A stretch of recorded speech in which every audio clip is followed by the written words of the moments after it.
নিবন্ধন মামলার শুনানিতে প্রতীকের গ্যারাকলে বাংলাদেশ জামায়াতে ইসলামী, আলোচনায় প্রতীক দাঁড়িপাল্লা।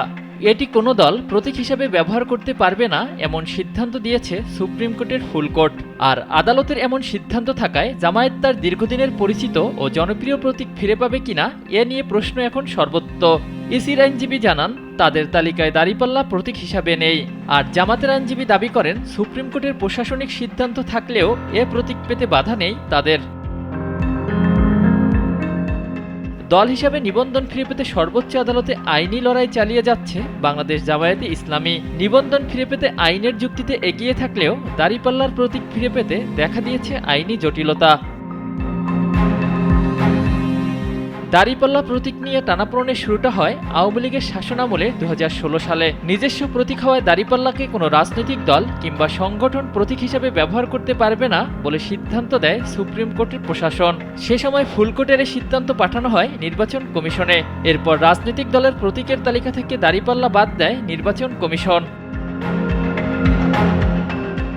ইসির আইনজীবী তহিদুল ইসলাম আদালতকে জানান, জামায়াতের নিবন্ধন বিষয়ে রায়ের অপেক্ষায় রয়েছেন তারা, তবে দাঁড়িপাল্লা প্রতীক এখন আর ইসির তালিকায় নেই।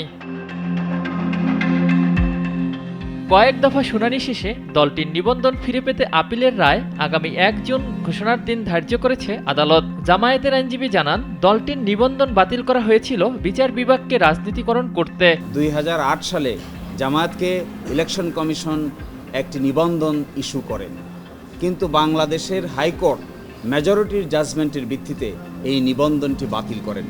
এর বিরুদ্ধে আমরা আপিল করেছিলাম। আপিল মামলার শুনানি আজকে শেষ হয়েছে। শুনানি অন্তে আগামী 1 জুন 2025-এ এই মামলার রায়ের জন্য দিন নির্ধারণ করা হয়েছে। আজকে আদালতে মূলত আমরা বলেছি যে জামায়াতের রেজিস্ট্রেশন প্রক্রিয়াটা বাতিল করার মাধ্যমে এবং কেয়ারটেকার গভর্নমেন্ট সিস্টেম বাতিল করার মাধ্যমে পলিটিসাইজেশন অফ জুডিশিয়ারি করা হয়েছে, অর্থাৎ বিচার বিভাগকে রাজনীতিকীকরণ করা হয়েছে।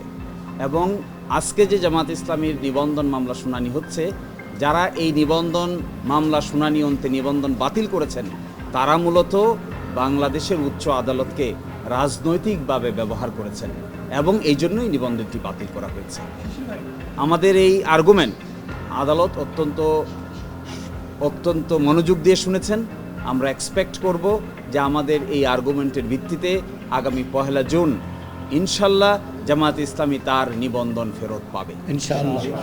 তবে দীর্ঘদিনের প্রতীক দাঁড়িপাল্লা ছাড় দিতে নারাজ জামায়াত। দলটির আইনজীবী বলেন, যেহেতু দাঁড়িপাল্লা নিয়ে সুপ্রিম কোর্টের সিদ্ধান্ত প্রশাসনিক, এটি কোনো রায় নয়, সেহেতু এই প্রতীক ব্যবহারে কোনো বাধা নেই। পাশাপাশি প্রতীক ফিরে পেতে আপিল বিভাগে অবজারভেশন চাওয়া হয়েছে বলেও জানান তিনি। আর আমাদের সুপ্রিম কোর্টে দাঁড়িপাল্লা প্রতীক আসছে 1972 সাল থেকে। একই সাথে দাঁড়িপাল্লা যে প্রতীকটি ব্যবহার করা হয়েছে, বাংলাদেশে যত যে কয় সময় সংসদীয় ইলেকশন হয়েছে, সব নির্বাচনে জামাত ইসলামী দাঁড়িপাল্লা প্রতীক নিয়ে অংশগ্রহণ করেছে, ইলেক্টেড হয়েছে, মন্ত্রী হয়েছে। ফলে জামাত ইসলামীর সাথে দাঁড়িপাল্লা প্রতীক ওতপ্রোতভাবে জড়িত। মানুষ শুধু রাজনৈতিক দল দেখে না, সাথে সাথে রাজনৈতিক সিম্বলটাও দেখে, প্রতীকটাও দেখে।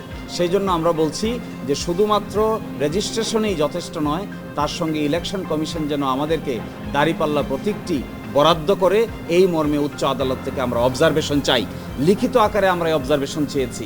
আদালত আমাদের সাথে আপাত অর্থে কোর্টের গেস্টার অনুযায়ী মনে হয়েছে এই অবজারভেশনও পাবো ইনশাল্লাহ। দলটির নিবন্ধন ও প্রতীক নিয়ে আগামী 1 জুন রায় ঘোষণা হবে সর্বোচ্চ আদালতে।